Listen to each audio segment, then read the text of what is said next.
श्रीमद् भगवत गीता के तीसरे अध्याय का दूसरा भाग। तो हम दोस्तों थे कि कर्तव्य समझ का उन्नति करते हुए परम कल्याण को प्राप्त होंगे तथा यज्ञ द्वारा बढ़ाए हुए देवता लोग तुम्हारे लिए बिना मांगे ही प्रिय भोगों को देंगे। उनके द्वारा दिए हुए भोगों को जो पुरुष इनके लिए बिना दिए ही भोगता है वह निश्चय चोर है।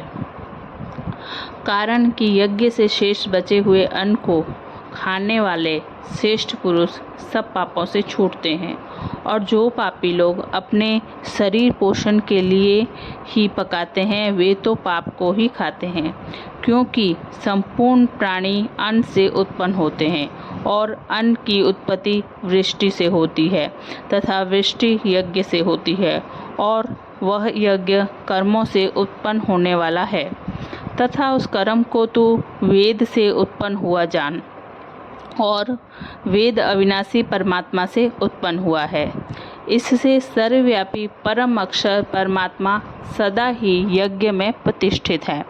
हे पार्थ, जो पुरुष इस लोक में इस प्रकार चलाए हुए सृष्टि चक्र के अनुसार नहीं बरतता है, अर्थात शास्त्रानुसार कर्मों को नहीं करता है, वह इंद्रियों के सुख को भोगने वाला पापायु पुरुष व्यर्थ ही जीता है।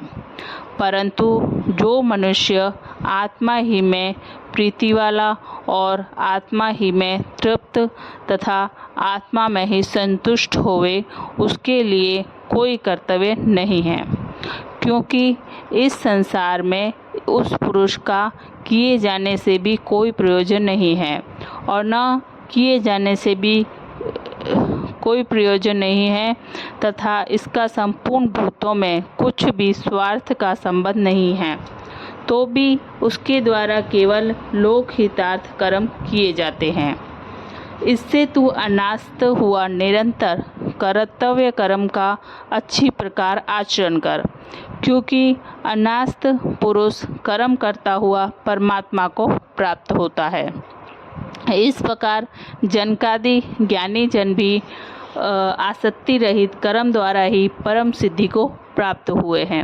इसलिए तथा लोक संग्रह को देखता हुआ भी तू कर्म करने के योग्य है, क्योंकि श्रेष्ठ पुरुष जो आचरण करता है अन्य पुरुष भी उसके ही अनुसार बरतते हैं। वह पुरुष जो कुछ प्रमाण कर देता है लोग भी उसी के अनुसार बरतते हैं। वह पुरुष जो कुछ प्रमाण कर देता है लोग भी उसी के अनुसार बरतते हैं।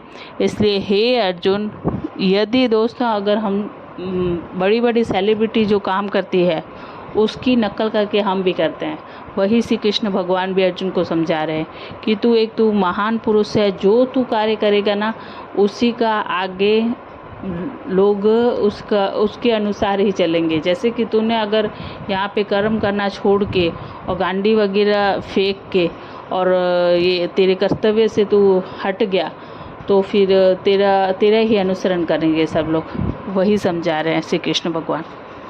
इसलिए हे अर्जुन, यद्यपि मुझे तीनों लोकों में कुछ भी कर्तव्य नहीं है तथा किंचित भी प्राप्त होने योग्य वस्तु अप्राप्त नहीं है, तो भी मैं कर्म से ही बरतता हूँ।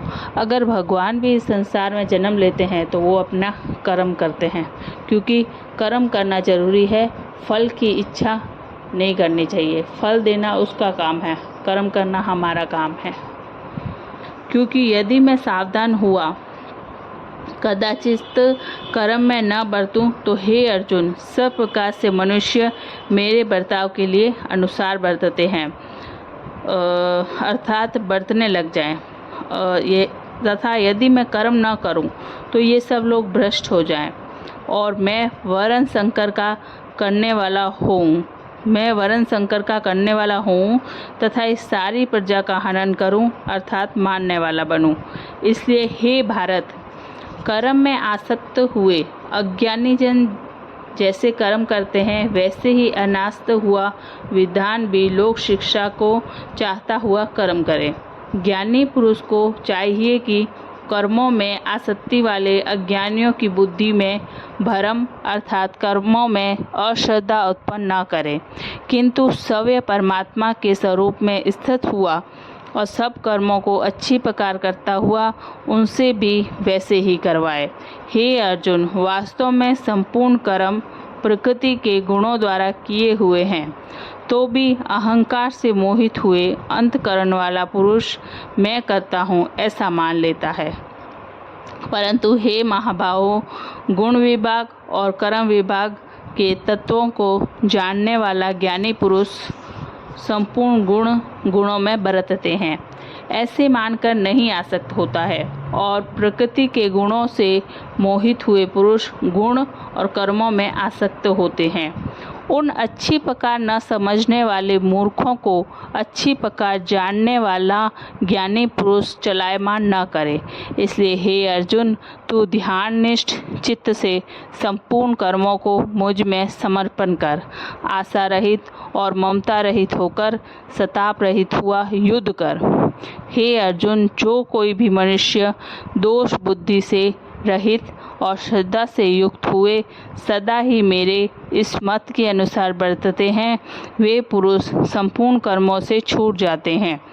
और जो दोष दृष्टि वाले मूर्ख लोग इस मेरे मत के अनुसार नहीं बरतते हैं, उन संपूर्ण ज्ञानों में मोहित चित्त वालों को तू कल्याण से भ्रष्ट हुआ ही जान। क्योंकि सभी प्राणी प्रकृति को प्राप्त होते हैं, अर्थात अपने स्वभाव से परवश हुए कर्म करते हैं। ज्ञानवान भी अपनी प्रकृति के अनुसार चेष्टा करता है, फिर इसमें किसी का हठ क्या करेगा। इसलिए मनुष्य को चाहिए कि इंद्रिय के अर्थ में अर्थात सभी इंद्रियों के भोगों में स्थित जो राग और द्वेष है उन दोनों के वश में नहीं होवे, क्योंकि इसके वे दोनों ही कल्याण मार्ग में विघ्न करने वाले महान शत्रु हैं। इसलिए उन दोनों को जीतकर सावधान हुआ स्वधर्म का आचरण करे, क्योंकि अच्छी प्रकार आचरण किए हुए दूसरे के धर्म से गुण रहित भी अपना धर्म अति उत्तम है। अपने धर्म में मरना भी कल्याणकारक है।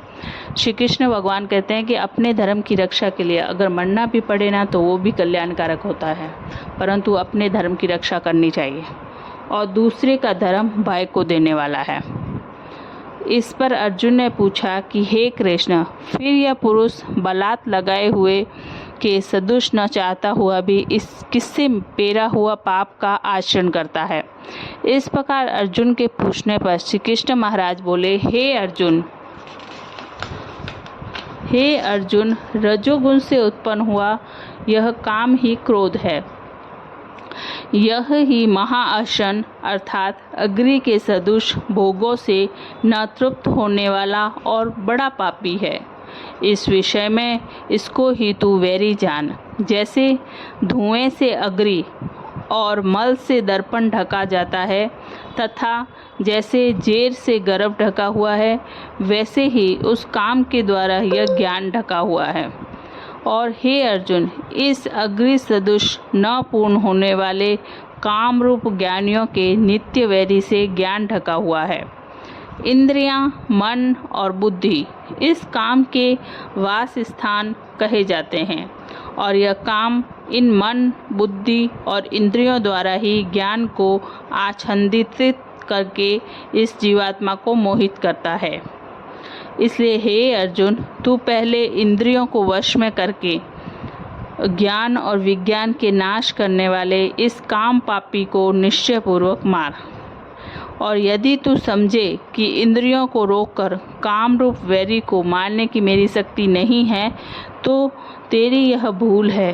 क्योंकि इस शरीर से तो इंद्रियों को पर श्रेष्ठ, बलवान और सूक्ष्म कहते हैं, और इंद्रियों से परे मन है, और मन से भी परे बुद्धि है, और जो बुद्धि से भी अत्यंत परे है वह आत्मा है। इस प्रकार बुद्धि से परे अर्थात सूक्ष्म तथा सब प्रकार बलवान और श्रेष्ठ अपने आत्मा को जानकर और बुद्धि के द्वारा मन को वश में करके हे महाबाहो अपनी शक्ति को समझकर इस दुर्जय कामरूप शत्रु को मार। श्रीमद् भगवत गीता के तीसरे अध्याय की समाप्ति। कल हम चौथा अध्याय करेंगे। तो दोस्तों हम चौथे अध्याय में मिलते हैं। जय श्री कृष्णा। ओम कृष्णाय वासुदेवाय हरे परमात्मने पनत क्लेश नाशाय गोविंदाय नमो नमो। राधे राधे। जय श्री कृष्ण।